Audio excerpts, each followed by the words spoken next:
Well, if you've watched any of my most recent videos, or maybe some recent videos, you may have heard me muttering on about acoustic guitars and uh, just puzzling really about what seems to be a bit of a mysterious issue about how they are supposed to be shaped, or what happens to them as they grow older, maybe is another way of putting it. And so recently, or in the not too distant past, I've had quite a few guitars come through which have had unacceptably high playing actions, and yet there's in many cases absolutely little or no room for action reduction at the saddle. And some of them have even been as young as 6 months old. Joe brought one down that was probably maybe not even a year, and that was a Yamaha. And then I had another Yamaha recently that was only a couple of years old, and it was unplayable and had never been adjusted, and yet it was unplayable, and it had been that way out of the box, and there was no room left to adjust anything, and the action was too high by miles. And you know, I guess the first thing I have to recognize is that of course guitars coming to me will be out of sorts or out of shape, because anyone who's having no trouble at all with their acoustic guitar is not going to bring it to me. So that's sort of, well, not usually anyway. It's going to make more sense that I would see a higher percentage of guitars that people are finding hard to play. But from the ones I've seen, there seems to be a really unfathomable situation around the playing action. So what tends to or seems to happen is that loading of the strings eventually pulls the top into a belly of some kind, and as it does that, the bridge rises up somewhat.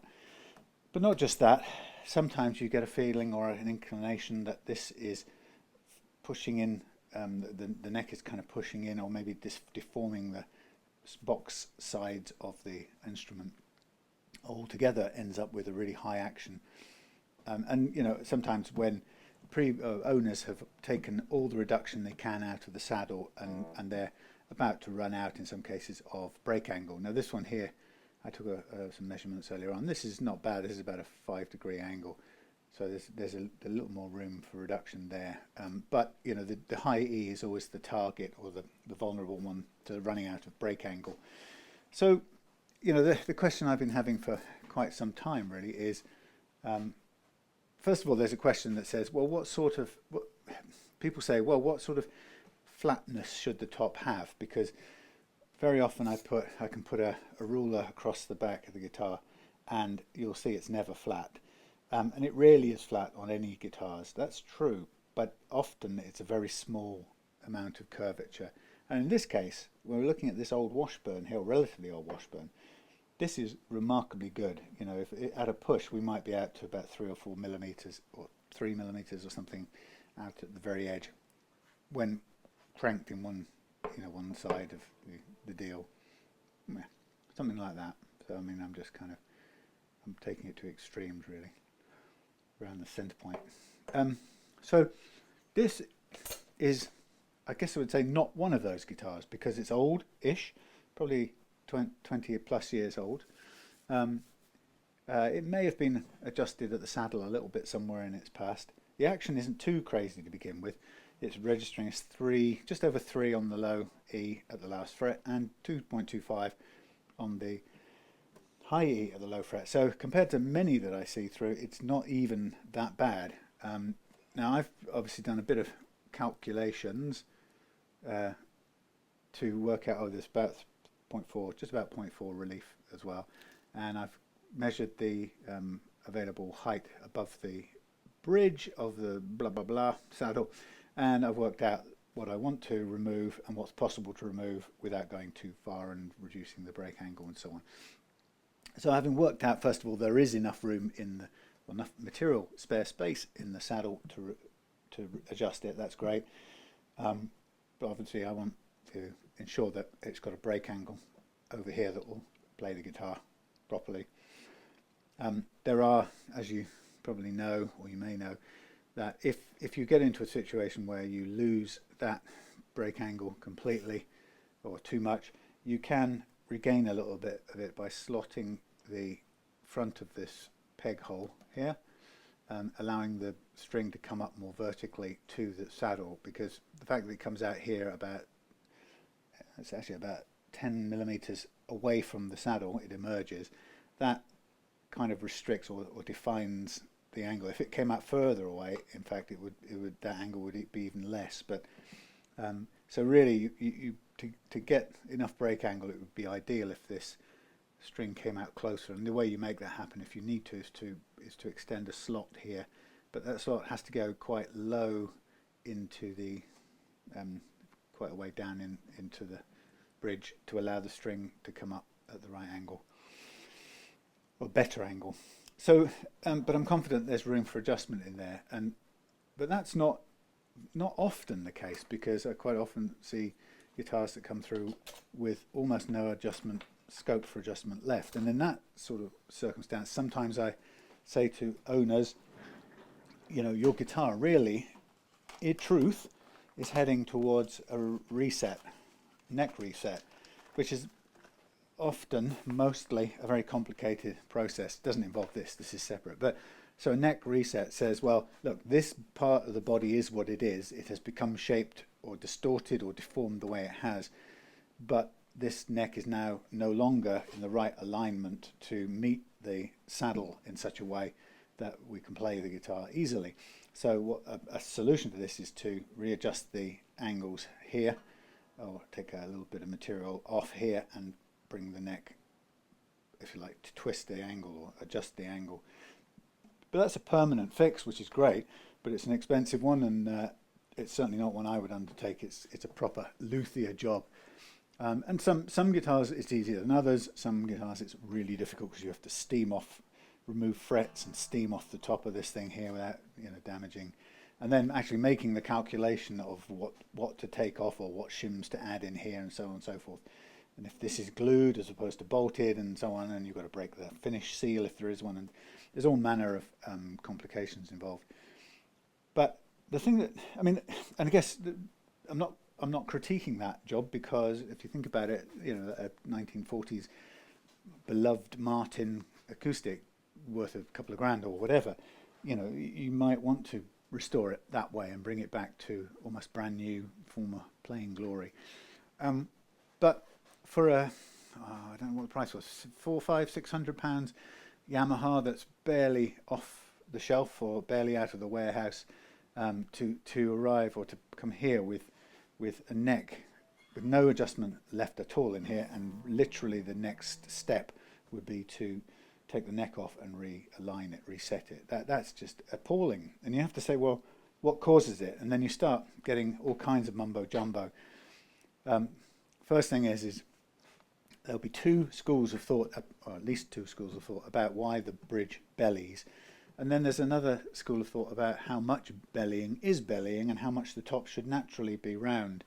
I've found recently an experienced acoustic guitar maker who said, "Oh no, my tops are definitely have a curve in them, a radius to them," and that was cool. And then he said it. I think it was he said it was a 25 or 20 foot radius or something like that. And I think you've got to remember, at 20-foot radius, that's pretty big. So I worked it out, or whatever it was. It worked out to be something like 250-inch radius, okay, which is as near as flat as you could be bothered. As far as our putting our hands on it like that, you'd think it was practically flat, or maybe there would be a millimeter gap at the edge or whatever when you measure it with a straight edge.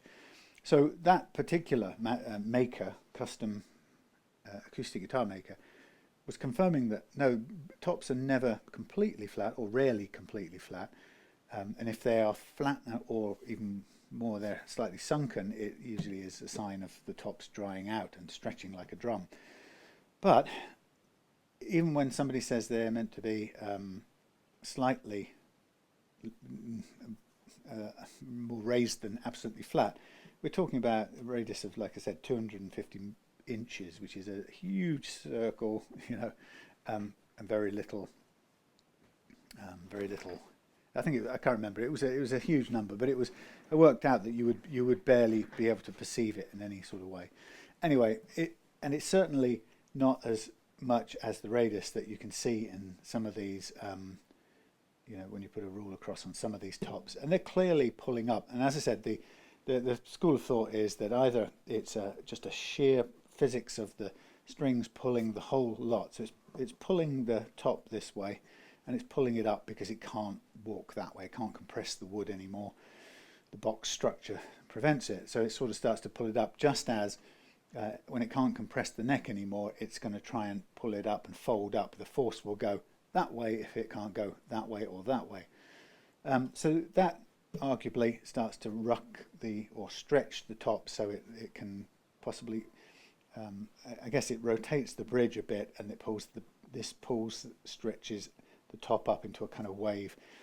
That's one theory about it, and I guess that it doesn't stretch the imagination too far, because we know this sits under 175, 200 pounds of loading 24/7. 365 days a year. So why wouldn't it eventually pull? This is a lot of force. The other school, or another school of thought, is that when a guitar top becomes over humid, the top expands, but it can't push itself this way, can't go any further that way because of the structure of the guitar. So it can only expand by bellying up into a sort of dome. So that's another thing. And testing the absolute humidity of your guitar is difficult, I think, to do. You'd have to have quite an expensive piece of equipment. There is a sort of guitars are made for a fairly average relative humidity, and I think they're like about 45 to 50%.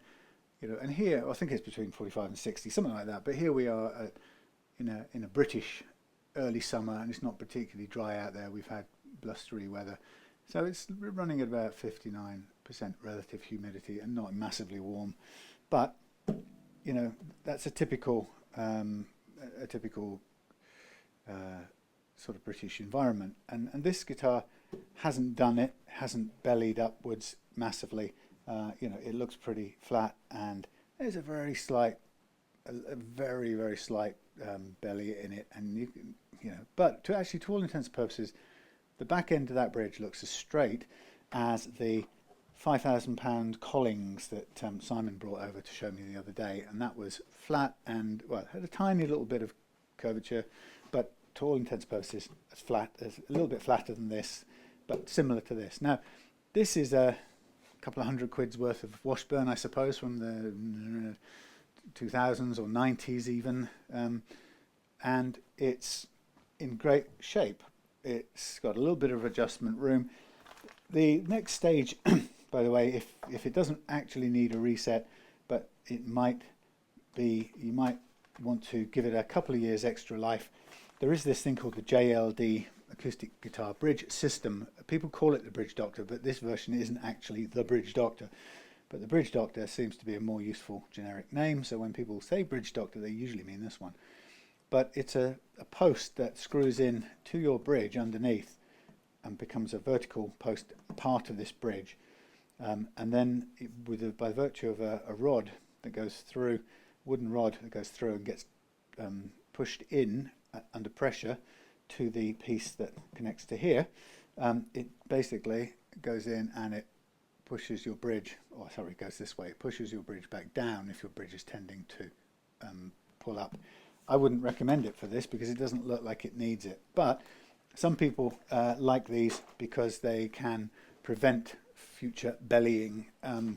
Whether or not the bridge system, the JLD bridge system, is great if you really are suffering from excessive humidity and the guitar is changing shape because of that, I guess it could be because it's a physical device, and I guess it will exert forces whatever happens. But if you've got a bridge that is bellying because it's expanding, a top that's bellying because it's expanding, pushing the bridge back down is still going to leave you with the expanded material that has to go somewhere. So you'll get you might get the bridge straightened out, but you might even get more waves as the excess surface area has to go somewhere. So it might make a double ripple. Who knows?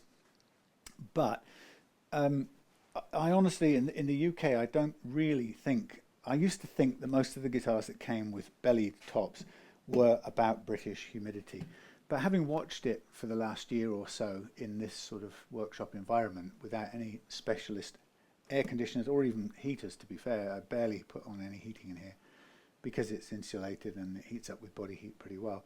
But we're not really in such extreme conditions. You'd have to have your guitar hanging outside in Britain to give it the full effect of Britain's damp environment. You know, we are a damp country, there's no doubt about it, but 60% relative humidity is not sopping wet. You know, if you were in the, I don't know, on the equator, you'd be looking at 99 degrees, you know, rainforest relative humidity, percent relative humidity. This is sort of domestic stuff, and most of the guitars I see come out of a domestic type of environment. So I've changed my view over time. I think the Occam's razor principle works for me most here, and that says that what's the most likely candidate for causing any acoustic guitar to run the risk of deforming its shape? And I would say, oh yes, it's that pesky 24 hours a day, 175 pounds string loading that could be the culprit. You know, it would have got away with it had it not been for you pesky kids. But you know, it's more likely to be that than it is to be some sort of ridiculous humidity that is got into the guitar. Although that is a possibility as well. Question I suppose would be is, would any guitar improve if you took it into a music shop and booked it in for a week in one of their, sometimes you find they've got a kind of drying room, and you know, it might benefit and you might get a slight reduction in action because the top may have some bellying as a result of the you know, maybe a little bit more humid. Well, I guess what's true is if you remove humidity from a guitar, it will change its shape slightly. So you could take this in and it has a certain percentage of moisture in the wood. You could go and lower that and it will do something to the shape. But anyway, so this Washburn feels quite nice. It sounds a little bit, for my liking, a little bit deadened at the moment because it's got very old strings on.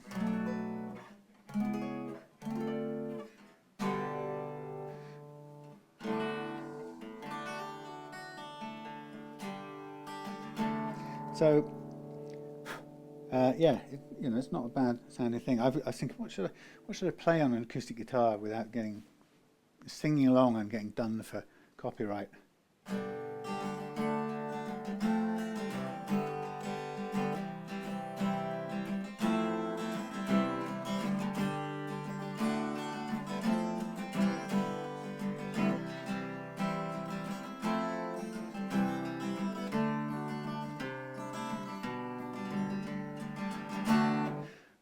Wrong chord. You know that one. So it's nice sounding.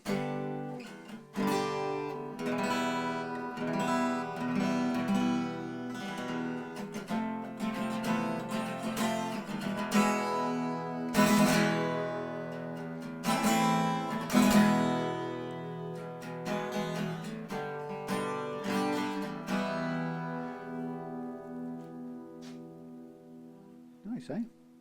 Cold coffee nearly.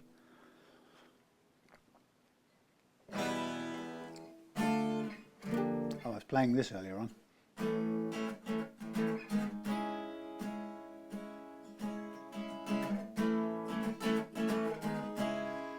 That one. Beautiful song.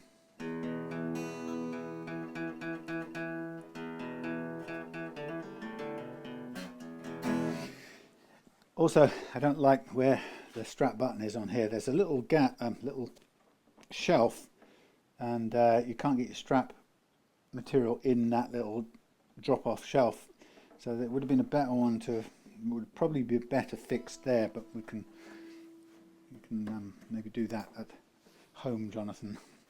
I don't want to take it out and leave a hole, and presumably you've got used to playing it with it there, but it wouldn't be my choice. Okay, so just come back to this.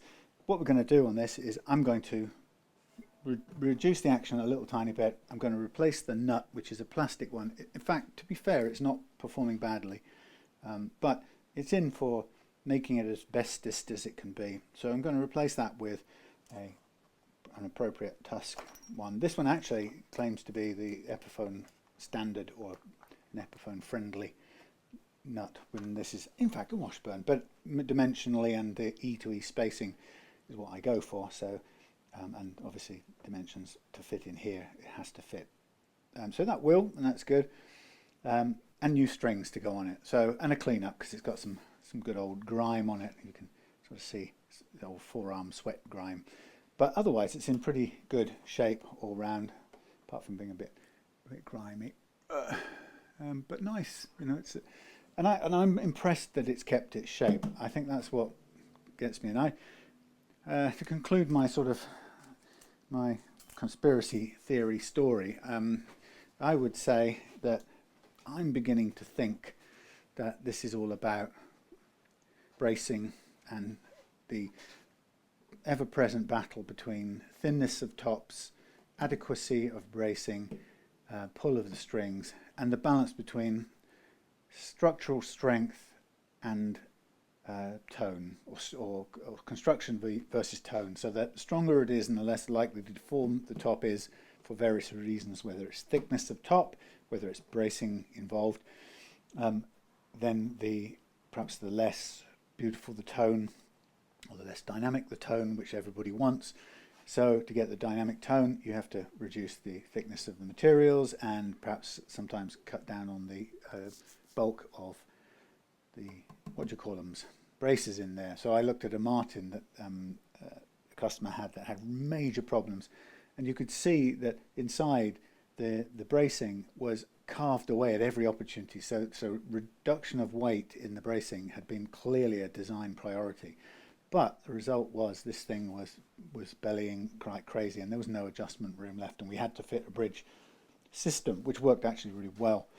But so I think the Occam's razor thing applies here, and I think there's a load of rocket science or mumbo jumbo mystery. I think we've got a flimsy, inverted commas, and it's not a put down, but a flimsy, delicate structure, which is fighting a battle for best possible tone versus the over structural, too much structural strength, therefore deadening the tone. And I think it's a compromise between the two. But I guess what's worrying me is that I'm seeing a lot of modern guitars that are losing that battle almost straight out of what appears to me straight off the shelf, and I just think that's absolutely hopeless. I know a customer of mine, Joe, brought one down to show me, and it was almost brand new, and it was unplayable, and there was no room, no effective room to make any adjustments as a player, which had to be through there. There was no way a player is going to take the neck off and do it straight, almost within warranty, well, not within, just outside of warranty. I think it was about a year old. No way you should expect a customer to have to reset the neck. And if you don't expect the customer to reset a neck, there's only one other way you can dial in an adequate action, and that's to make the adjustment through the saddle. And there was no room to do that. And for me, if that's a guitar coming within about a year of it coming out of the retailer, that's just totally unacceptable. And I just think that somebody is losing the battle with strength. Tone is winning out over strength, and the consequence is that the customer gets something that's unplayable within a year. It should be playable like this one 20 plus years later. This is a great example, and it must be the construction of this. It's not that Jonathan will have put this in some special cupboard like no other guitars in the UK. I'm pretty certain this will have been all over the UK with him over the last 20 years, doing nothing special, probably hanging on a peg like mine do. And yet it's intact and it's playable, and there's a bit more adjustment we can make to have a happy customer. Right, that's enough of my acoustic guitar rant. I'm starting each video with a rant these days, but I think the reason why it's a rant for me is that, I'm self-taught, as in I find stuff out and I learn stuff as I go along. And yet when you go looking for answers on this kind of thing, you meet a wall of conceit or something, or arrogance or mystery or whatever it is, and it can be really disheartening, because you can't get a straight answer about why this is so unplayable so early on. And actually, quite often, what you get is people. It seems like there's a vested interest in keeping it over mystifying it. And actually, I'm starting to think it's a lot simpler than all of that. Of course, tonality and tone wood and stuff, that's a really, with acoustic guitars, it's a wonderful thing with all manner of nuance and variation depending on the construction and the woods used and the way the bridge works and the way the sound reflects out of the hole and so on and so forth. I know that's a complex and wonderful subject, but the basic thing about how this thing stays in shape, keeps its integrity, or whether it keeps its integrity under load, I think is kind of basic forces. Anyhow, so the first thing I'm going to want to do is I'm going to want to invite this nut to come off. I'm going to get the saddle out again, out in a minute, because I've already, as I say, worked out what I need to reduce the action. Now the thing about a first fret action, what I'm just doing, by the way, is I'm making sure this is glued into a slot, but it's not massively, it's not lacquered in place like the vintage and Harley Benton guitars. So they've cut a slot and put the nut in and with a bit of glue, and so this should be tappable out. There's no finish over the edges that's going to crack and make a mess of anything.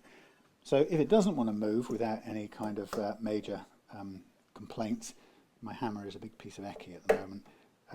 If it looks like it's in any way stuck, then I would cut it out with the Dremel thing. But it's freed up and it kind of wants to move. And there you are. Good. A well-fitted nut.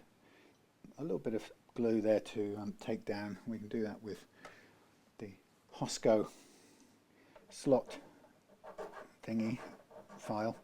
But that's a really well fitted nut, albeit plastic, so we would like to remove it and replace it with a Tusq one for a better lubricated tuning stability. But anyway, so that's that. I'm just also going to just scrape off any obvious residue sticking to the front or the edge of the end of the fingerboard or the slot itself, just to make sure the nut will sit properly in there, and then straight away I can get the nut out. So yeah, I've been thinking about this thing with acoustics for quite some time, having seen so many slightly unworkable ones, unplayable ones, and it's led me to seriously question what is really happening if guitars can be so unplayable so soon out of the box. I mean, we know they're unplayable off the shelf for the reasons that it's pretty obvious, that they have too high a first fret action, i.e. the nut slots aren't cut right, or quite often the saddle is too high, and you can see that the playing action starts out miles too high, and it's obvious you'd want to adjust it. But even when those things, even if and when you take care of those things, you should be left with a guitar that at the start of its life has a decent playing action and has plenty of years of slight adjustment left in it. Now, of course, the funny part is that when people sort of deny that guitars deform over time under loading, some people don't, some people know that's what happens or accepts that's what happens, but it's as if some people don't want to talk about that part of the deal, and the fact that they do deform over time is usually clearly evidenced, or you can tell they do, because we all know that the nut is there for us to make adjustments over time, and we all know that everybody does make adjustments at the saddle to over the years the action gets a bit high and we take it down and so on. So we implicitly accept that there is distortion of the shape over time for whatever reason. they call it the, the force of the strings or excessive humidity, whatever. But we know it changes shape, and we know that there is scope for addressing that through the saddle. So that's a sort of admission that it happens, but the fact that the guitars come out almost at the end of any meaningful adjustability is crazy for my likings. Right, I'm just going to measure the gap under here now, because I would want a 0.4 on my acoustic guitar. I go for about 0.3 first fret action on my electric guitars. At the moment it's quite a bit over, so what I'm going to do is to look for what it is at either side, and then we'll work it down underneath. So we have, let's have 0.9 first of all. Yeah, we'll find out what the action is. That is about 0.9. So I'm going to write it up. Yeah, and once we know that, then I know how much to take off from the underside, and we can get very close. So we've got 0.9 at the first fret on the high E, and we may have something similar. Actually, a bit higher on that one. So I imagine that's a bit over. Let's go 1-1. So we go 91.1.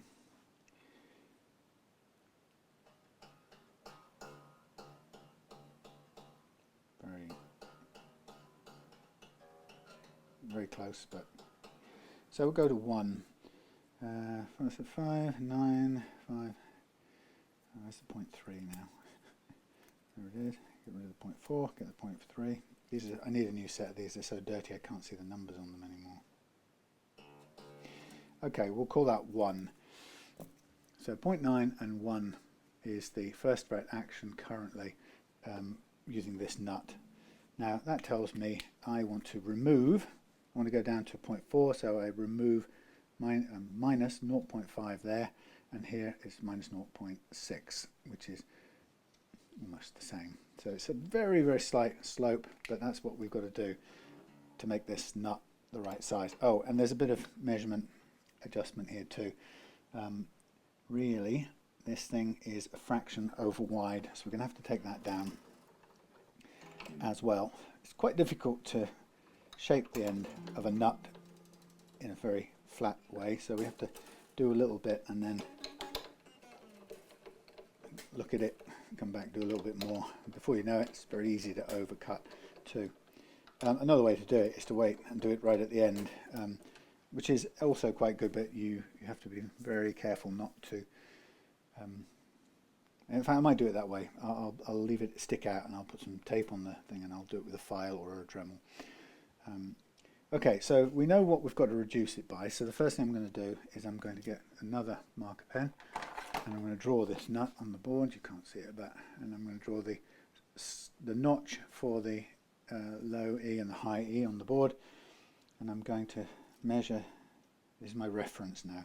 So 7.7 on the start out, 7.7 on the low E, because you can get the calipers into that slot. Now, I can't get them into there, but I'll measure it where I can grip it. 8.4, so it always looks bigger at the low E, but it isn't. It just can't go in as far. Okay, so I need to remove 0.5 from the top one and 0.6 from the bottom one. So the target I'm looking for is 7.9, and the target here is minus 0.6. So the target is 7.1. Right, so I've got my measurement targets for when I adjust this nut. So to do that, I shall bring, let's use this one. Got a fairly new, it's a small one, but it's fairly clean, and you could see it probably quite easily. There we are. So I'm now working this nut, not with drawing a line on it to guide. I'll draw a line when I'm doing working down the saddle, but this one, my aim is to basically, I'm taking down almost exactly the same on either side, a fraction heavier on the bass side. So I turn the bass side to me, and I'm going to push from the bass side a little heavier than anywhere else to begin with, and then I'm going to keep it straight, keep pushing from the bass side a little bit more, and then start removing material, and then I'll take a measurement on here. I've got 7.6 and I'm aiming to get down to 7.1. I'm aiming for 7.9 there, and I've got 8.5, so I've still got a way to go. So the idea now is to use the sanding boards to take this 1/2 millimetre off here. If it's not fast enough, you can go to a heavier grit. I might want to prefer to make up a block with heavier grit on it. I've got fairly worn out stuff. So 7.5, we're heading for 7.1. So let's grab a block with a bit of, sorry about the noise. Yeah, here we go. Here's a freshly constructed block. Here's one I made earlier with 80 grit or something on it. So I get the thing. Now I'm just looking, as I'm doing this, I'm checking the right angle at the base. If I wander off, I'll come back and make sure I square it up. So I don't want to take it too much out in one go. I want to leave room for squaring it back up if I have to. So that's quite a rough sandpaper. 7.2, so I'm getting there quite in a hurry. The angle looks good. Full length on this very fast sanding piece, so down to 7.14, so we're almost there. What I'll do now is, while I've still got this here, I'll switch it round and we'll use the other side to get this to a finished height. Okay, so with a bit of sort of measuring and checking, we've got to a target height. We want 7.1 on the base one. Reads 7.17, well, 7.14, and then we wanted a 7.9 on here, so a little bit more to go down. Now this is very critical. We want this to be dead right. We don't want anything above those measurements. There's no point just stopping and saying, oh, I won't go past there. 7.8, that's nearly there, that's almost spot on. And that one is 7.9. Brilliant, we're spot on there. That should be the target height for the first fret action on this guitar. So I replace that. See what you can see. In we go. I'm just going to place it in there for now. I'm not going to worry about gluing it just a second. Now, with this, this is all dependent on getting this absolutely right first time, and it's very disheartening if you do overcut by even the slightest fraction. Effectively you're going to have to start again with a new nut, which is kind of unfeasible. So what I often suggest is, if you do find yourself fractionally overcut,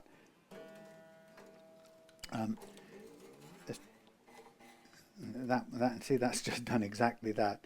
That's pushed this, either pushed it down a fraction more, or it's let's have a look at the bass string. Well, after all my careful, it might be a slight radius difference actually between the nut. I have a feeling that's what's going on here. I think the nut is fractionally flatter. Okay, that's the only one thing that you can't guarantee, is that an old guitar like this Washburn has a radius that's the same as any modern one. Okay, so despite having measured that up perfectly, he says, I have fractionally overcooked it. So that's what I'm going to do, is I'm going to take this out, because it is the only nut I've got for the right spacing. So what I can do, and what I will do, is I will boost it very slightly, and I can do it in a way that I have control over how much it goes up, which is to use some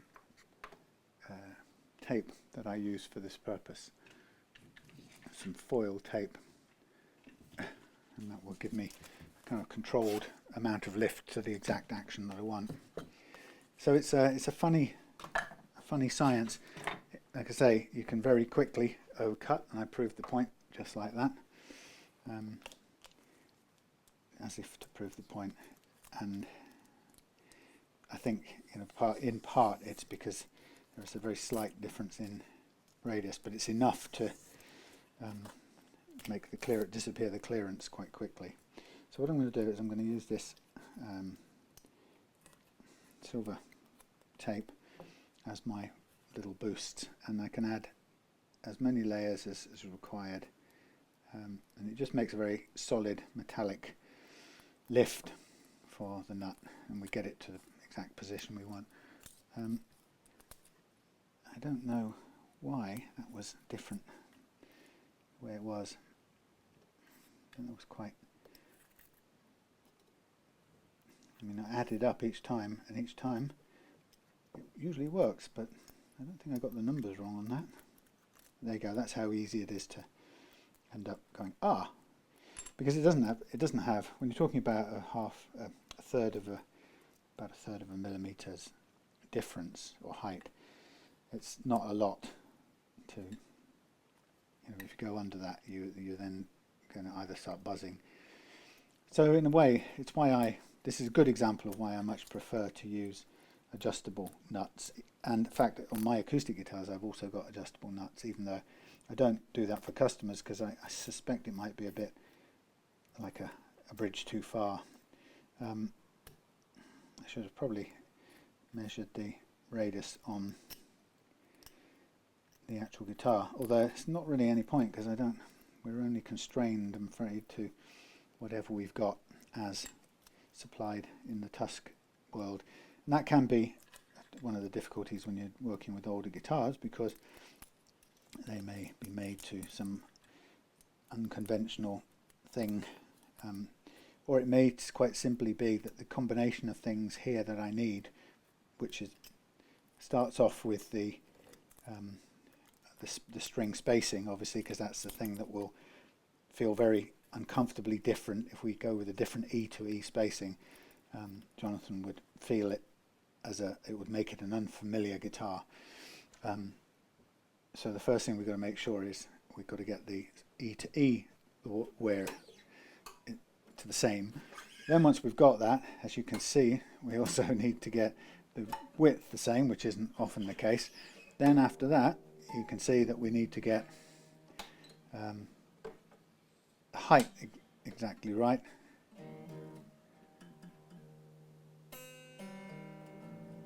Okay, let's just do a little tiny bit more.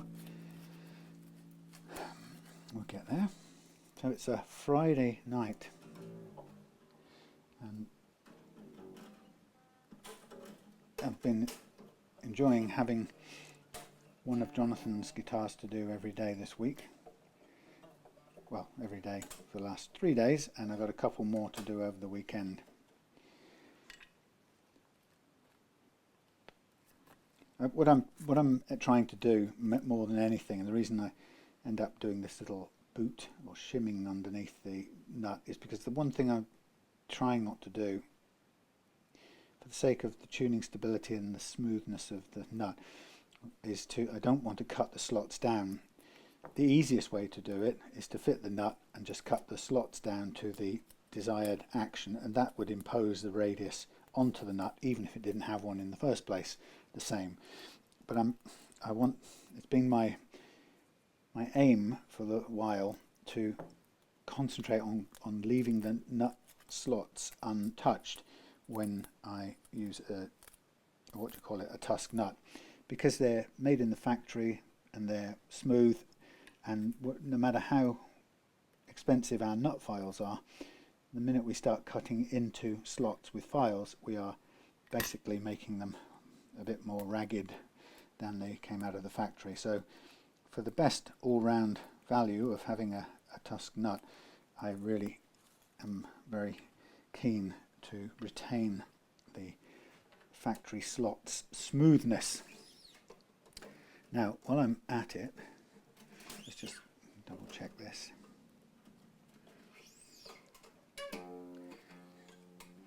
Sometimes what happens as well is you put the nut in and everything works up to a point, and then you put it under full tension and it pops down past a tiny little bit of grit or something, and then you're on the deck of the slot and it goes down. So that can be, if it's a sudden surprise, that can be one of the reasons why.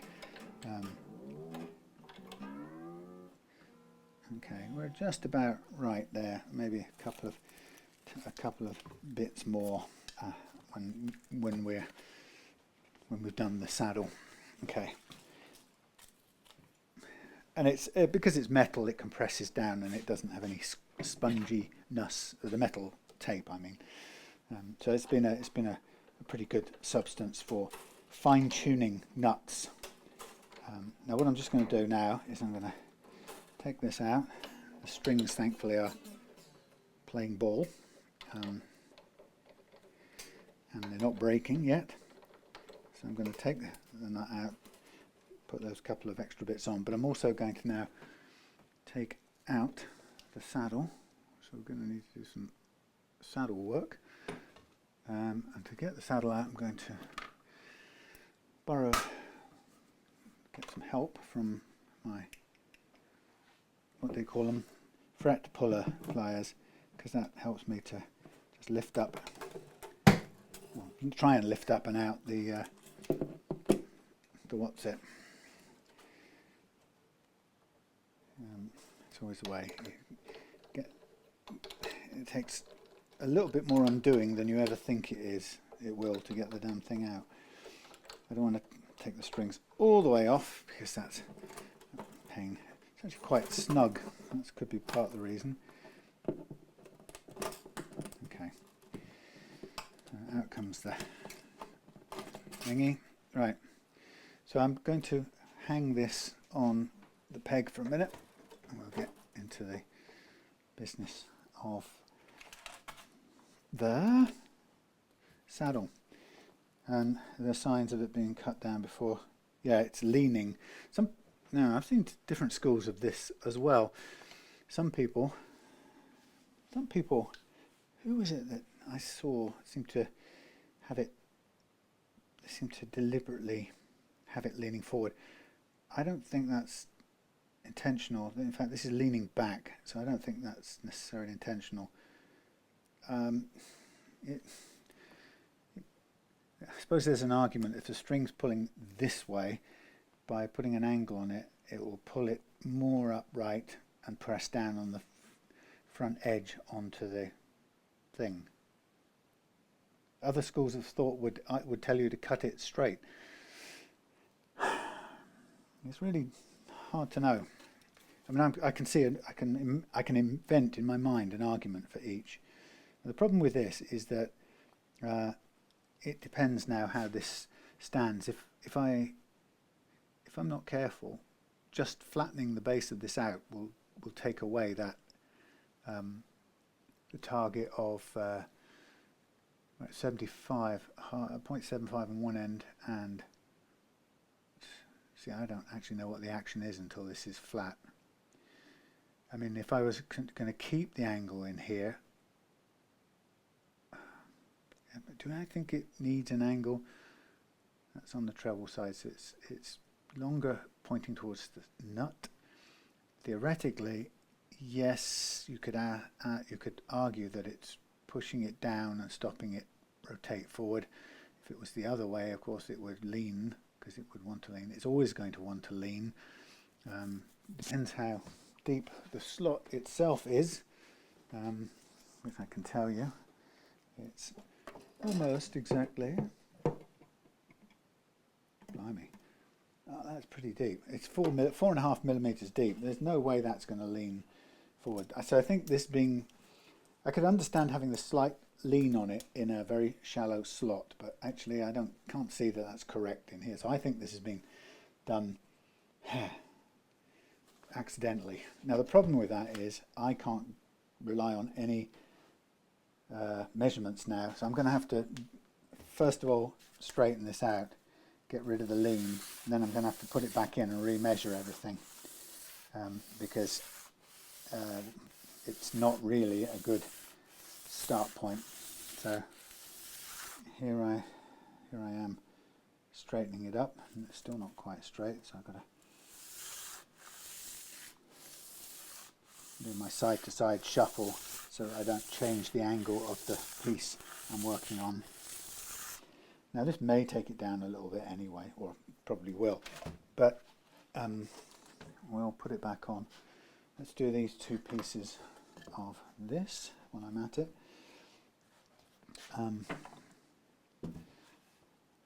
Yes, it's all a bit It's all a bit. Wonder why they did that. Wonder why they did that. I mean, like I say, I can invent myself a reason why to have it tilted like that,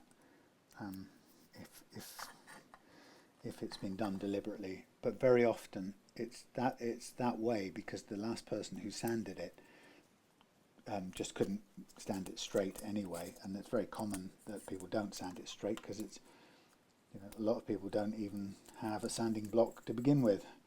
So again, Occam's razor, I could think of all these strange arguments for why it might be at a tilt like that, but if we go with the fact that most guitars I've ever taken the saddle out of brand new do not have tilted, they don't have tilted saddles, so I don't think that's going to be why it was like that. But having thought it through, it might not be a bad little idea if you wanted to ensure a kind of the maximum force pressing down on a pickup underneath. Maybe, who knows? Actually, the danger is that it would end up with an uneven pressure, because I think it's probably simpler just to keep it in a 4mm deep slot. That thing isn't really going to do any significant rotation. Oh, I forgot to put the thing in. Saddle in. Playing all right with that saddle. Who needs a saddle? Right, so I'm going to have to do my measurements again, but we'll get there.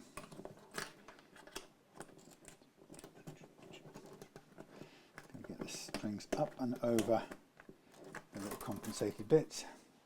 So this will probably register lower to begin with now anyway, because it may well have been standing up on its little edge, its uneven edge.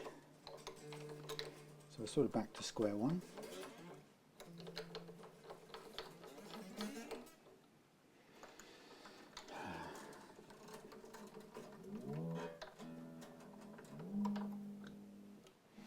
So I'm just going to give everything a quick pull to get it seated. And we'll get an E from the tuning, an A from the tuning fork.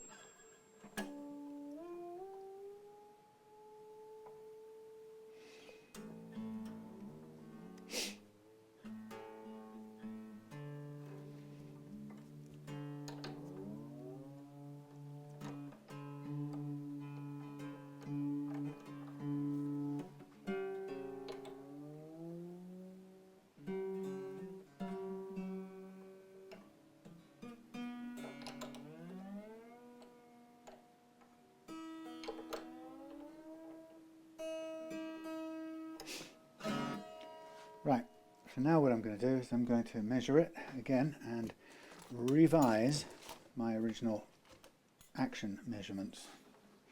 So we are at 2.7 and 2.1. 2.7, 2.1, 2.7, 2.1.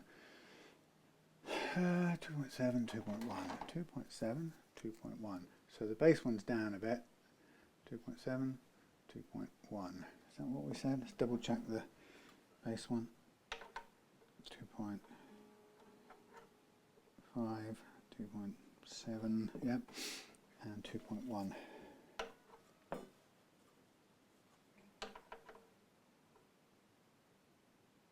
Yeah, okay. That's fine. So now we're going to, what are we going to go down to? We said 175 still, and we said 2 still, which it's workable. So red one, so 175 is 0.35 at the last fret, and 2.72, that's 0.7.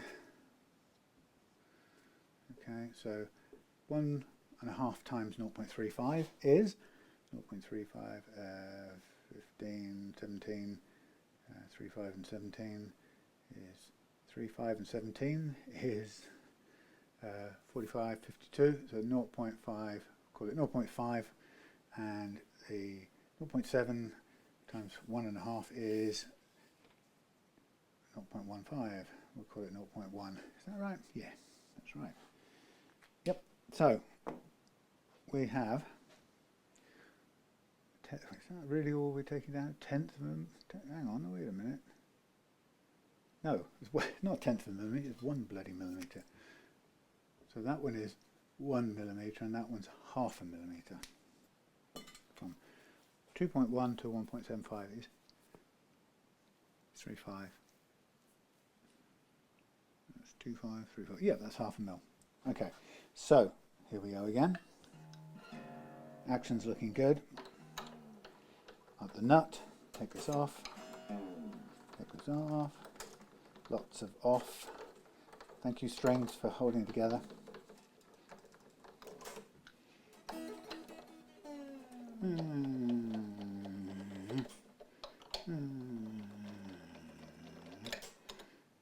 So, and this is where now I will use, or will mark the saddle when we now know the correct, now we know the correct amount to take off.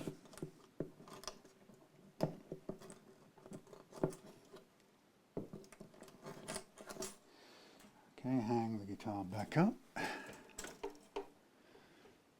get the markers out, the thingy out, calipers. So 1/2 and 1. So start off on the treble side with 1/2 millimetre. Again, very, very difficult to actually draw. So we're going to get as close as we can to it. It's the thickness, it really is the thickness of the pen, full stop. So we can barely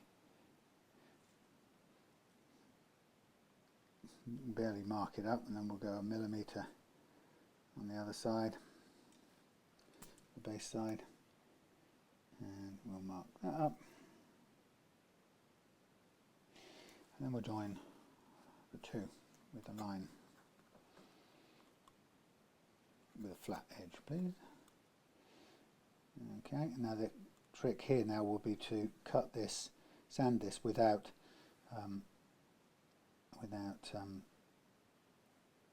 we need to keep the bottom at right angles to the walls of it. So this is not a very, it's not a very,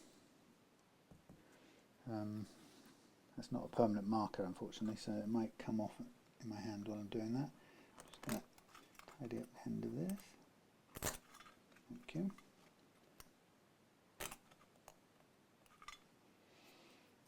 Okay, so let's see whether I can hold it without smudging that.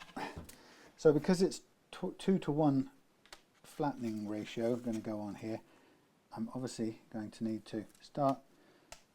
I'm going to start by putting some extra pressure down on the bass side. I have to bring this into kind of alignment so that we now end up with a straightish line, which we have, and then I'm going to use the fine tune stuff still with a little bit more pressure on the bass side, and then even out the pressure as we go. Check the angle, which is a little bit wandering, but I've got enough room to correct it. So I'm now going to need to keep the pressure even on either side, but I need to bring tilt it back to me a fraction. And this is where it's all done by feel at this point. There's no kind of mechanism to keep this vertical. So we're almost on the line. We're practically vertical, right angles to the side. You can see we've got a little bit more to go, so we're inside a safety zone. At this point I would stay on the fine sanding and try and keep this thing now perpendicular and just wear away till we're off the line. There's a conservative mark anyway, so we don't want to stop before the line. And now we're tilting a little bit again. So now I'm going to just stand it up straight. So what I'm seeing there is in the tilt that's introduced, it's so easy to do that when you're trying to flatten or take material off the saddle. So it's almost certain that somebody before had run into that problem, hence the leaning tower of saddle. I think that's pretty good. That's almost 90 degrees, it's a tiny bit off. So I'm just going to do a fraction more. So I start with it flat where it feels like it wants to be, and then I'm leaning it a tiny amount towards me, and then just walking it backwards and forwards to try and equal out or iron out that little bit of lean. I think I'm good. It's on the line perfectly. That'll do.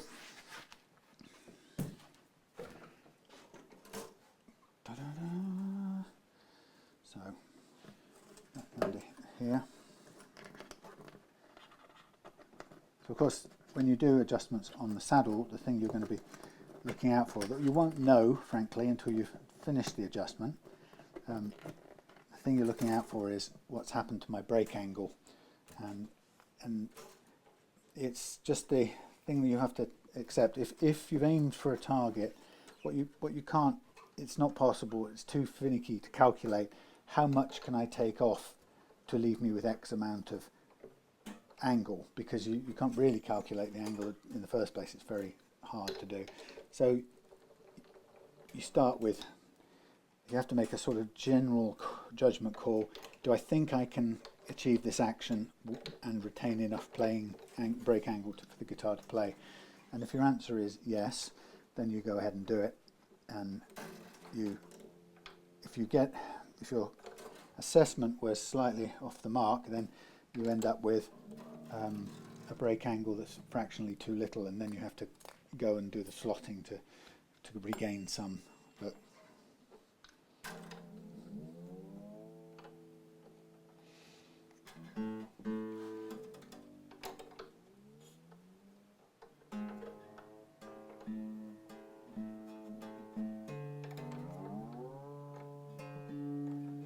But you can't know.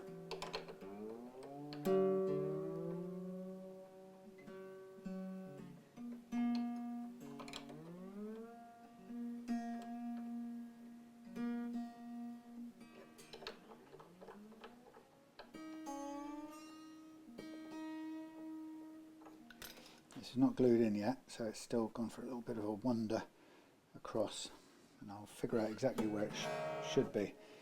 Okay, so let's check what we've got at the playing 12th last fret. Sorry, we've got exactly 2 mils. That was our target, and we've got, I would say we've got 1.5 versus. That's perfectly fine.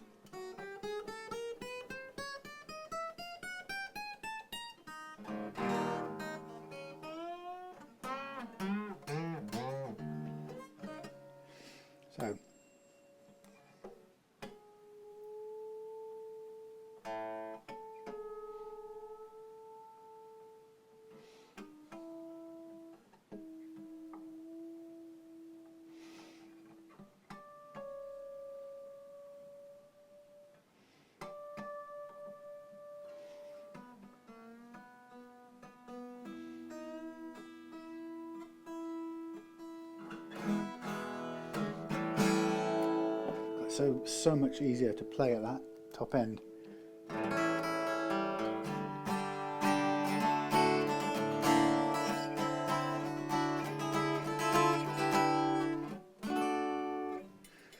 Million times easier to play. Good, got there, happy with that. So I'm going to take the strings off. I'm going to, well, first of all I'm going to position the nut. I think the nut needs to sit almost completely flush with this end. Yeah, I do. And we take the excess off this top end here, top side here. So that's where I'm going to glue it flush to that end, because that feels better. Right, so I'm going to take everything off here. I'm going to stick the nut down, give the guitar a clean and a polish, and then it'll be time to fit the new strings. Thank you, strings. Oh, Jonathan, you're nutty boy, he said in his best goon show voice. Oh no. Oh, I've got 2 more of them tied up like that to do.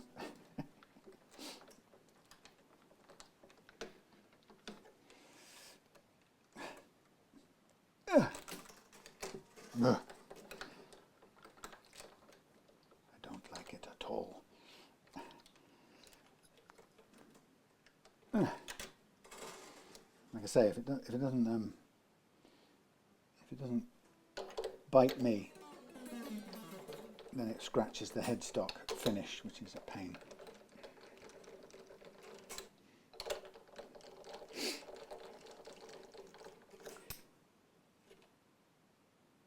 What's that done? I see. I see. Oh. Oh, because I pushed it, it slid just ever so slightly sideways. I get it. Sliding. Sliding on the glue.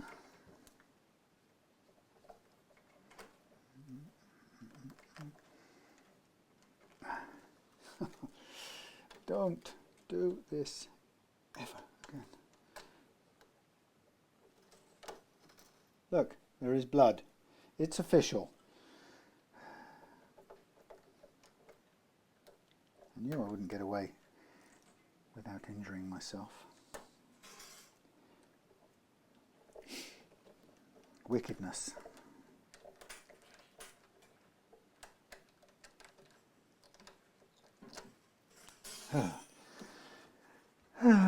Right. So I'm just going to gently hoik out these pegs.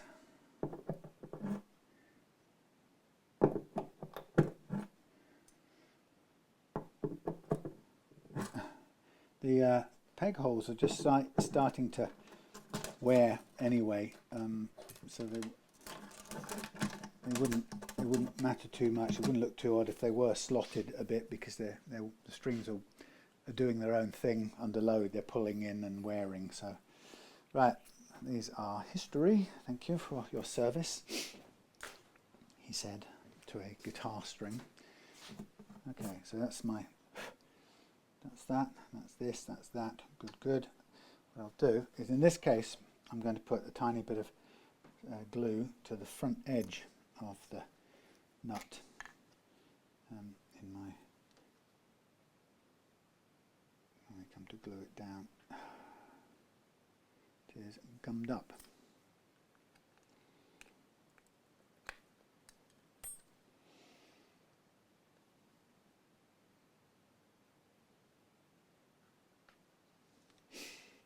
Okay, so I'm going to go into here like so.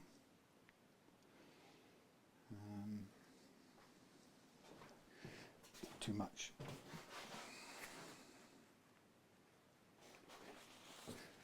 Thank you.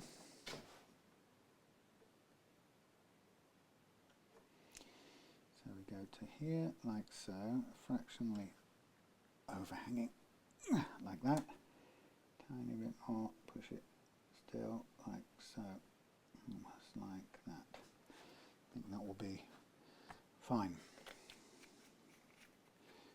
Sometimes it's good to glue it in place when you've got, it can be good to glue it when you've got the strings in, because they basically will, they'll kind of press down as hard as it needs to hold them in place, but I'll be fine with that as it is.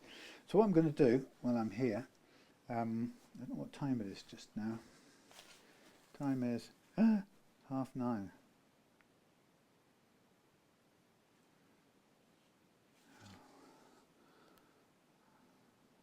No, that's no.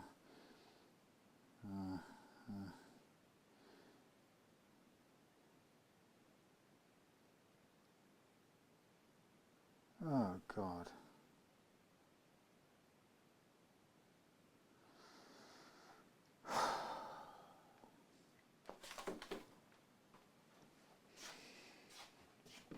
My pal Malcolm's daughter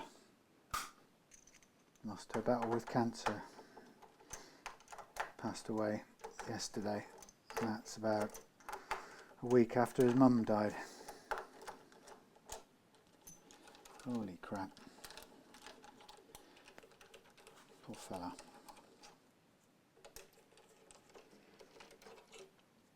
I didn't want to see that. I saw the bloody text. It said, I've got no something, and I knew it was going to say no good news. I just knew it.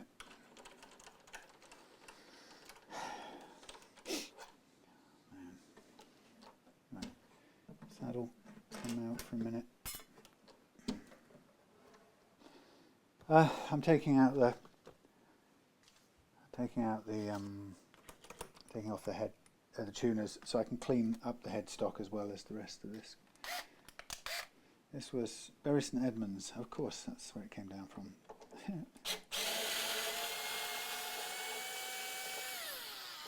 Malcolm, the old pal.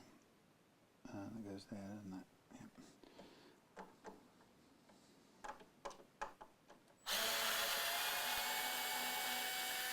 So all I'm doing now is I'm going to clean up the guitar, and then we'll restring and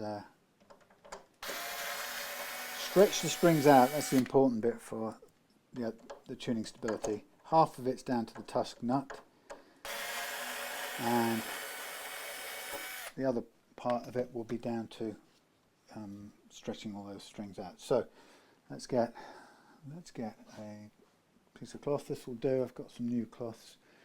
Let's get, what should we do? Should we put on this scratch remover stuff? Actually, it probably doesn't need it. It's probably better just with the naphtha.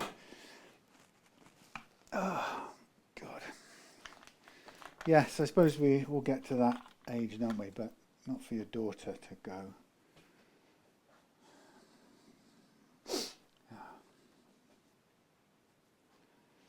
Must be in a bad way.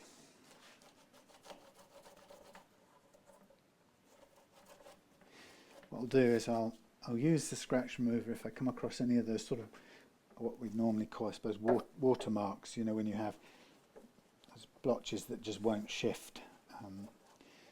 So we'll use that if we do have any. But I think it's in pretty good shape, apart from a bit of grime from people's arms from playing it in the sweaty barbecue environment or something like that.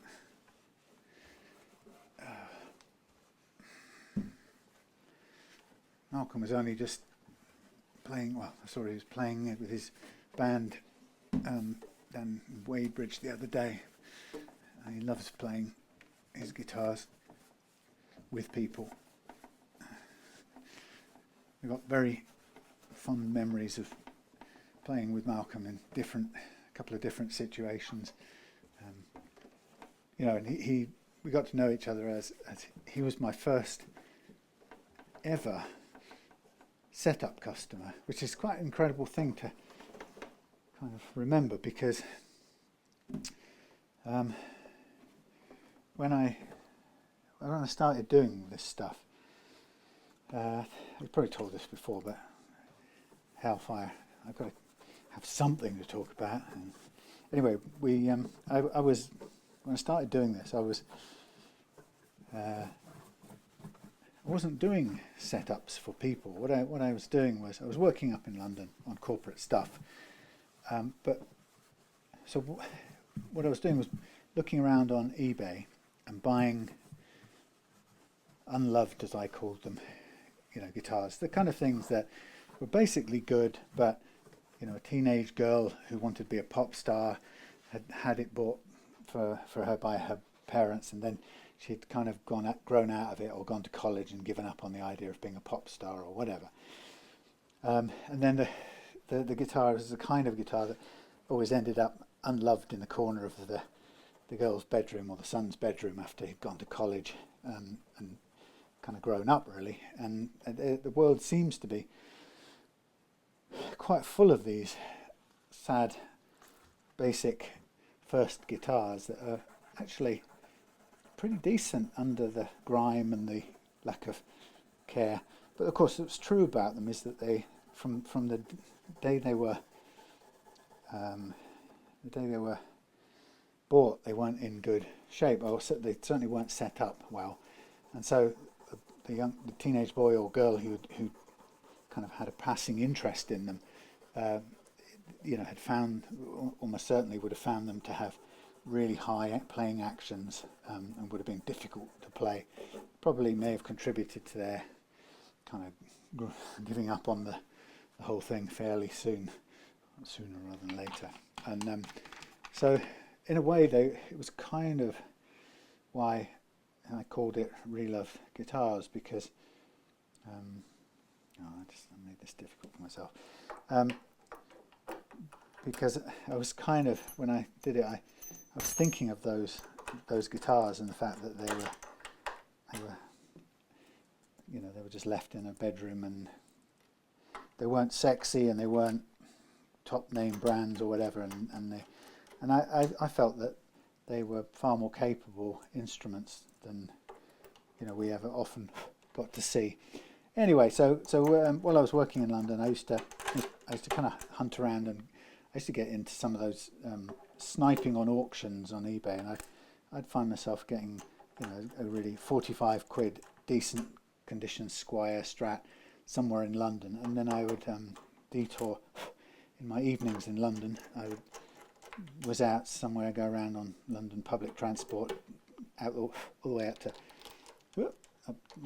somewhere, sometimes into Kent and the home counties or wherever, to get these unloved guitars that I'd won on these auctions, and then I'd bring them back to the office, and then I'd take them home at the end of the week with me, and set them up at the weekends, and then I was selling them on basically after that, and I'd on the basis that I was getting, for me, what I was getting out of it was video footage of me doing it, followed by I'd get my a little bit back on, I'd get the cost of the guitar back, and then sometimes a little bit extra, but not a lot for the setup, but I didn't mind because I was sort of learning about them as I went along, and as long as I didn't lose money, it didn't bother me.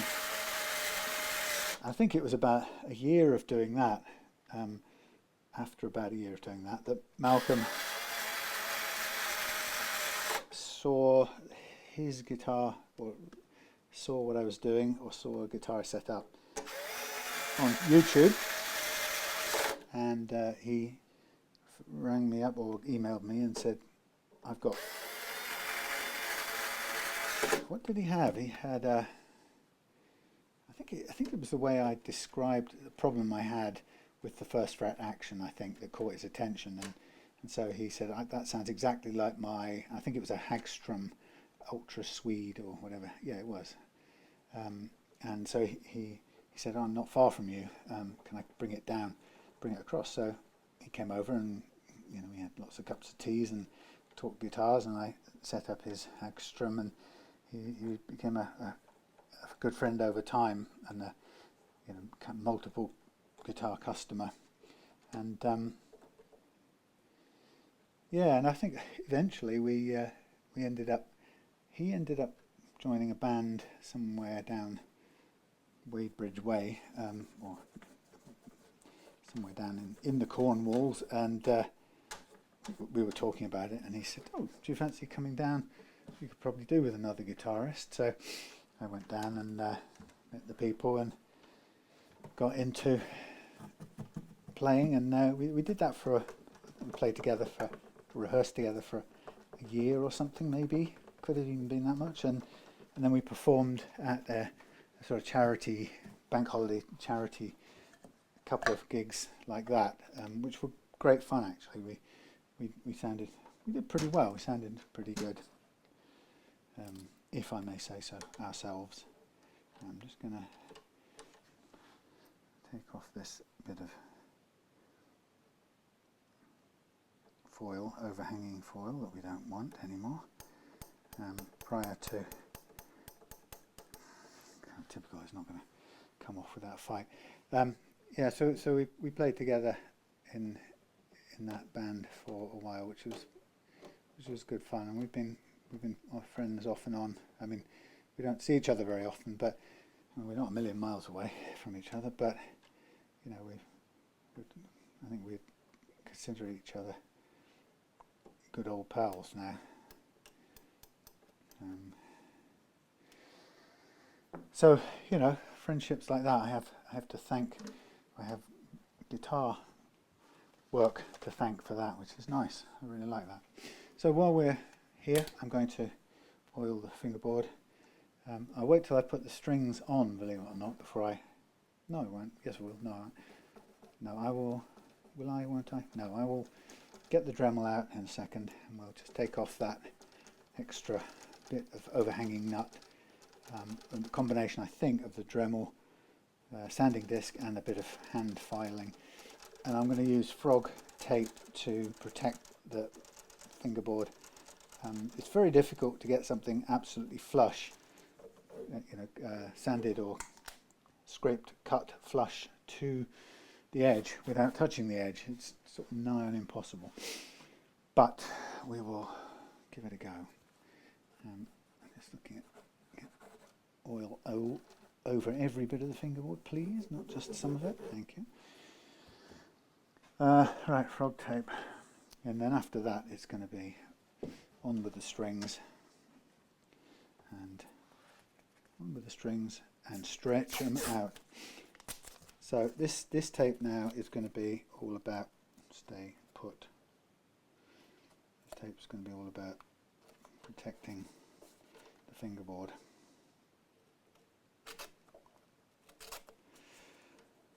Poor Malcolm.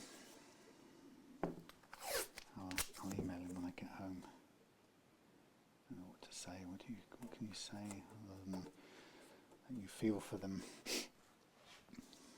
Right. So Dremel, please. Frank Drebin sanding disc. Here's the sanding disc. Here is my thing for taking things off the Dremel. Actually, it's the Proxen.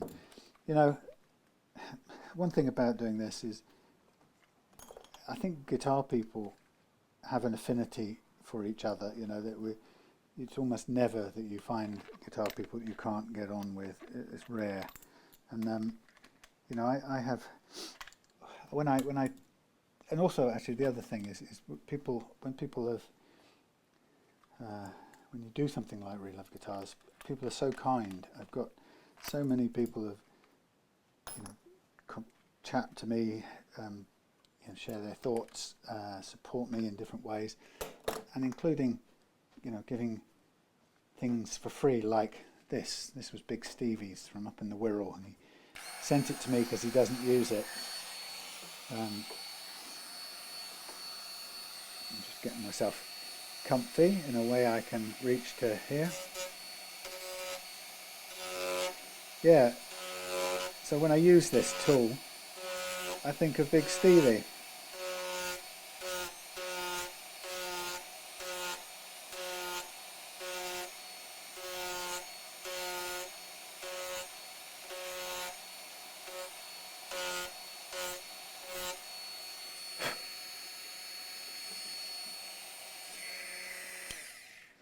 So we get close to flush, and then there's a little bit sticking up that we can try and take down with a file of some sort, diamondy file.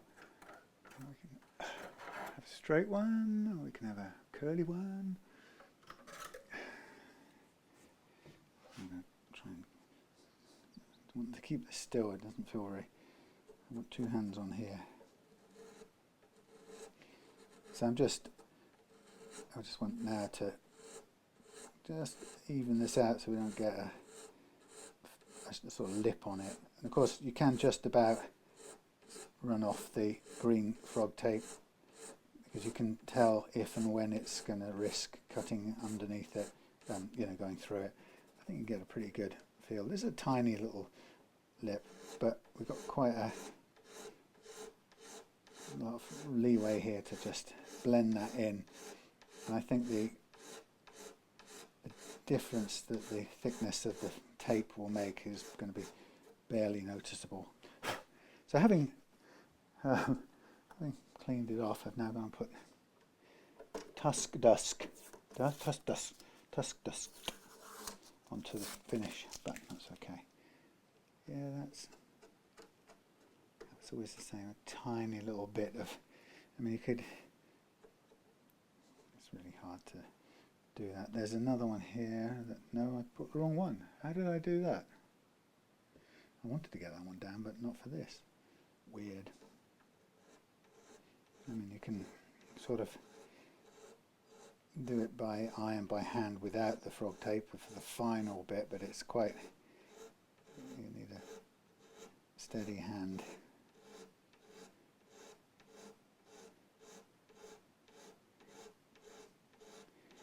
Not too bad actually. Yeah, just aiming to minimize the feel of the thing. So I can feel it, you know, coming close to the finish here, but even if you just touch the finish, it isn't the end of the world.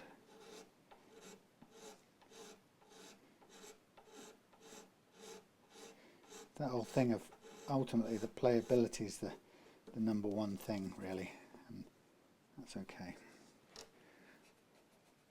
Yep. And then we have, oh, what I did find on here is there is a crack. This is taken a bash. I forgot about mentioning that. I don't know whether Jonathan, you ever noticed this. It's taken a knock, and what I'm actually, this gives me a bit of leeway as well, because what I'm going to do is I'm going to very lightly sand that, because it's currently a bit like on the side of the remember the joint between the fingerboard and the paint on the V120s.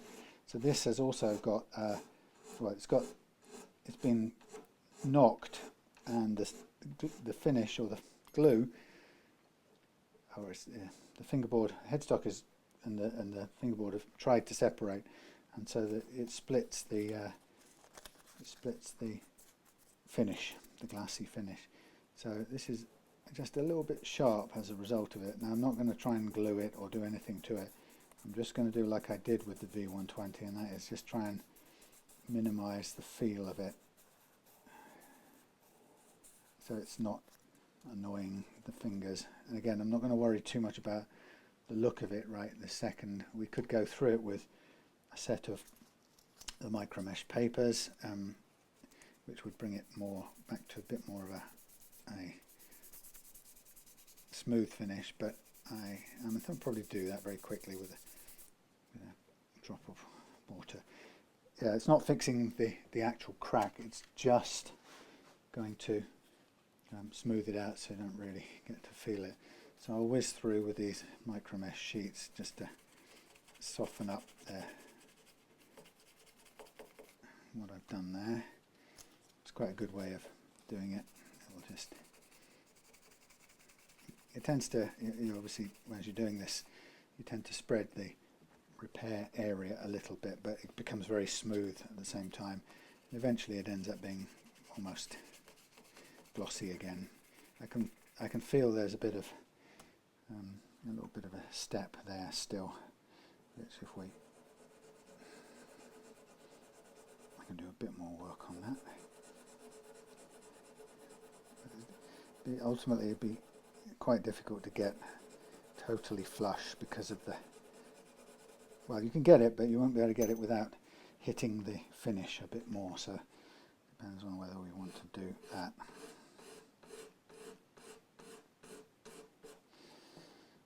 Okay, then a bit more of this.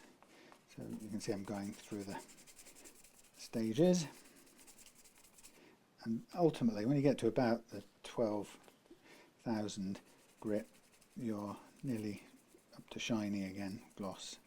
So it's it's good to have a set of this stuff around for this kind of thing. But more importantly, I just want to take away the feel of that, because it's a shame to have that. You've got to feel it while you're playing. It gets in the way of enjoying it. So these aren't exactly the cleanest pads in the world, so they're sort of making the nut discolour a little bit, but what the heck. So we're at 8,000 now, which is nearly shiny. And then we've probably just put a bit of scratch remover on at this point, and it would be nearly gloss again. Now I'm still not massively happy with the edge of this here, but what I can do is in just sanding back a little further, I can just clean off some of the grime from the micro mesh. It's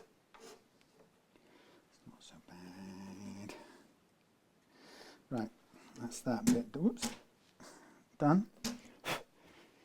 Clean that again. The only other thing sometimes is when you're taking care of the nut, you might want to just round off any bits that are right there in the hand that feel sharp, because they are, and you don't really want them sticking in your hands. I think that feels okay. There's a little bit of tiny bit of overhang on this side, but I sort of left it there on purpose because I don't want to have to sand both sides. It's not going to be noticeable the way the underside of this hand is. Okay, there we are. Nice. Okay, so the final stages of the game is we're going to refit the strings and stretch them a bit like every other stretching. Obviously, you can't intonate an acoustic guitar. The nut saddle is the word I'm looking for. The saddle is pre-compensated. Oh, listen, I don't even know if it's still working. Is it running? Yes, we still got it. The saddle is pre-compensated, so it's the whatever possible compensation for intonation is already done. So there's nothing you can do about it. If it's really miles out, you can fix it, in inverted commas, by custom building a saddle that you then hand cut the intonation into. That's a more complicated business, and obviously you've got to know what you're doing. So I'm just loading up the strings into the acoustic pegs, and they're sort of, you have to push them in and then pull the balls back up a little bit, which is weird because otherwise they run the risk of popping up under their own free will, and they make that banging noise like that, and it can be quite a fright when you're not expecting it. Right, so here we go. Last two strings, B and the high E. That one doesn't want to come part of the way up. Now it does. There we go. In you go. It's a very ancient method, this way of fitting strings. Now I'm going to come up here and I'm going to line up all my tuning peg holes first before I start putting the strings through. It just makes life a little bit easier because on the right hand side I have to obviously do it back to front. I'll show you what I mean. Like on the other guitars, the V120s, the 3-side. So on a right-handed tuner, make sure it's in, come up to the top, pull it back a whole fret. That's the winding we're going to put on. Hold it tight, send the loose one underneath, keep holding it tight, pull up the loose one, get it out of the way, push the held one underneath the loose one, and that's our new string on and locked under. And then I'm going to do the G, which is a wound G. And the bridge is compensated for this wound G, by the way, so it's pre-compensated for that, which makes it different from a typical electric guitar bridge, which will have a bridge that's compensated. If it's a pre-compensated bridge, it will be compensated for a 3 and 3 set normally, unless it's a specific bridge that's compensated for the 4 and 2. But acoustic guitar strings are almost always 4 and 2 sets, like we see here. 4 wound and 2 plain. So there are the D and the G. Oh yes, oh yes. Now, you'll see what the relief is. The relief was okay on this. We will see if it needs any adjustment once we've strung it up, because I don't know if these strings will be exactly the same gauge as the last ones that Jonathan had on there. So the decision about whether it needs more or less relief is one of those things that is often best left until the point that you've put the new gauge of strings on, because that will, as I say, you'll know at least the physical forces that the neck is dealing with, not guessing at them, thinking, oh, well, maybe it's the same gauge, maybe it's not. And the old story about the truss rod, as I've kind of pointed out a number of times in videos, is the whole mythology thing about truss rods is really annoying. You know, I think the luthier industry, the expert industry, has frightened millions of people away from becoming competent in adjusting their own truss rods, which you need to be, because your neck potentially changes throughout the year, little by little bit, due to humidity and temperature and so forth. And the truss rod is there for you to make adjustments, so that you know exactly what you can soak up the seasonal differences, if you like, or you can adjust for them. So, you know, that's why the manufacturer puts one in there, and that's why the manufacturer gives you a key. But then you sort of when you're new to it, you start looking at videos and reading things. And it seems like conventional wisdom seems to tell you that don't be adjusting your truss rod, because you could damage this, that, and the other. And it's very difficult to damage a truss rod. That's the first thing I can tell you. But I totally encourage you to adjust it. I've got a couple of videos on my channel which say what the truss rod is and isn't for, and it is not for adjusting your action per se. Now, it's true that adjusting your truss rod has a consequent impact on your playing action, but it's not the place you go to adjust your playing action. You adjust your playing action the way I've just done, which is to tackle it at both ends of the guitar. So you adjust by adjusting for at the neck and at the last fret, as I call it, or some people prefer to call it the 12th fret, or whatever preference it is from where they measure it. But you change your action.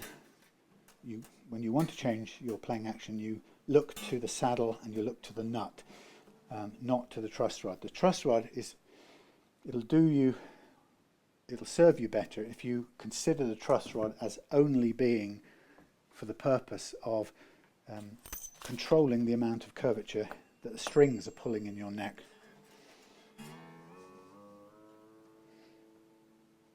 So if you sort of discipline yourself to think of it like that, then you'll only go looking to adjust it for that reason.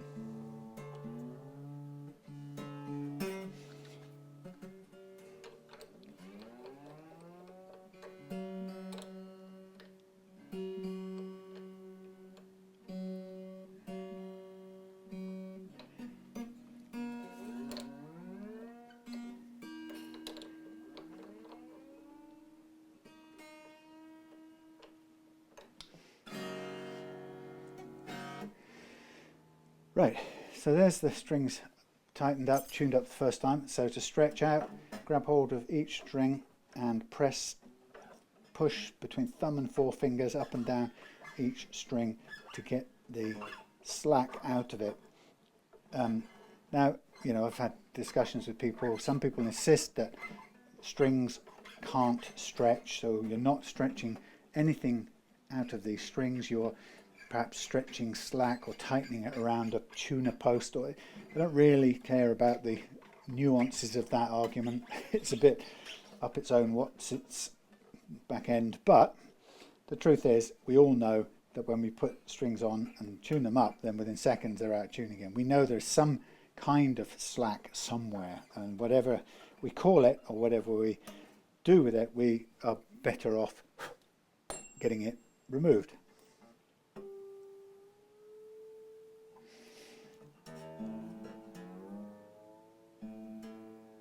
Because all of that would have come out millimetre by millimetre over the years when you don't want it to.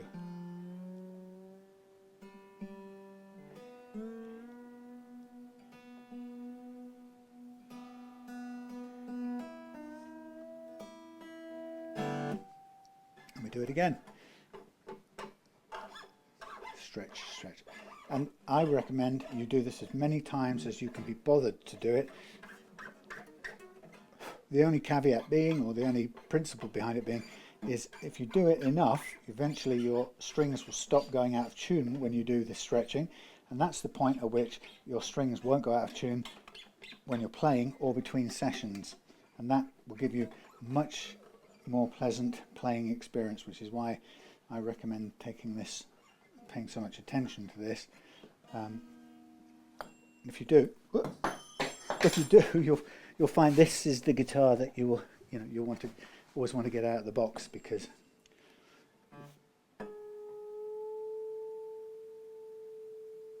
it doesn't fight you.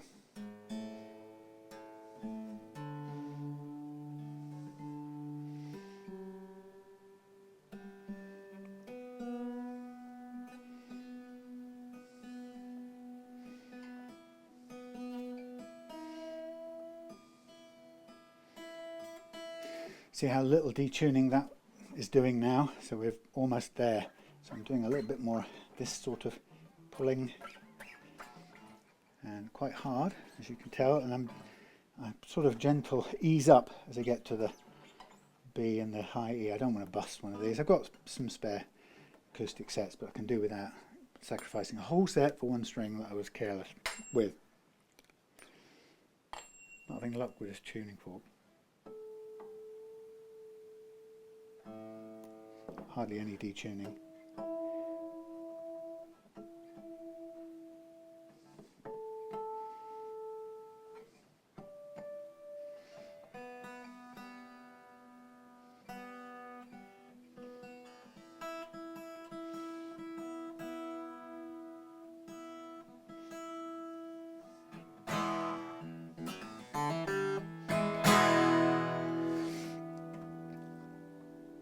There we have it.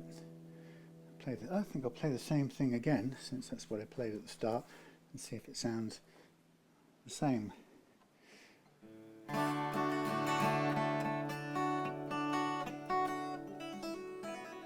Maybe I'll use the tuner on board first of all.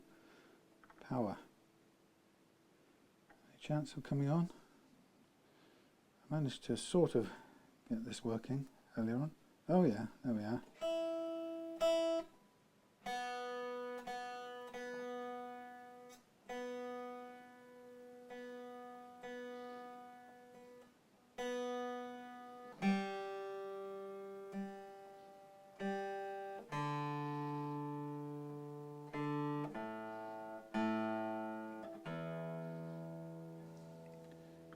Power off.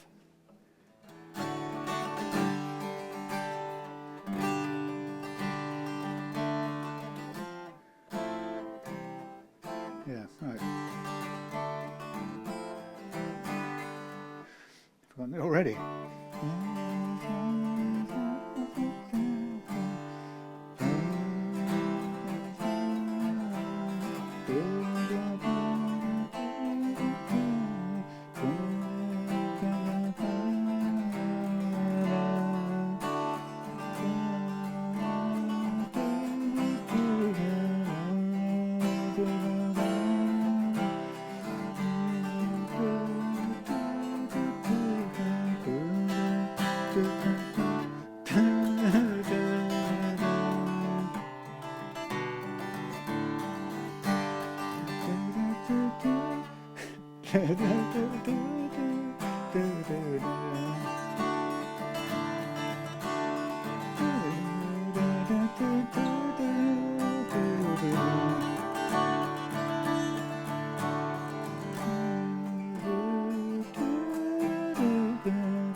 Whatever that final chord was, which wasn't that, but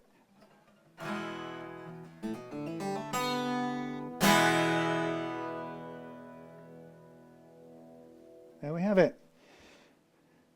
Yeah, I like that, I like that, I like that. That's good. It's good where we got to. Very good. Oh, there's a couple of little pesky watermarks. I was going to find something else to do here. Pesky little watermark. I'm just going to get rid of with my scratch remover. Should really have another piece of cloth for this, but I'll bring one into play shortly. The scratch remover is good for those little blotches that won't go with the naphtha cleaner but need a little bit of abrasive scratch polish type of stuff, and then once you get them out of the way, it's very pleasing. Okay, so I'm going to get this packed away. It's going back home. I'm going home for a cup of tea and meet the wife. It's time for tea and meet the wife. Bam, bam, bam. Nothing to say, but what a day. How's your boy been? Nothing to do, it's up to you. By the way, this has cracked on this side as well, which is very common. That's what happens. You get the thing pushes down, you know, the headstock gets a knock and it tries to break away from the fingerboard, but it's safe. It's not going to go anywhere. And the reason why it's safe is, if you think about it, they're pushing together under load. There's no, it's come away because it's fallen forward and knocked this, but it's the constant pressure is always holding them together. So there's absolutely no worry at all that it will come apart or anything like that. I'm just going to do a tiny little thing here. Come along.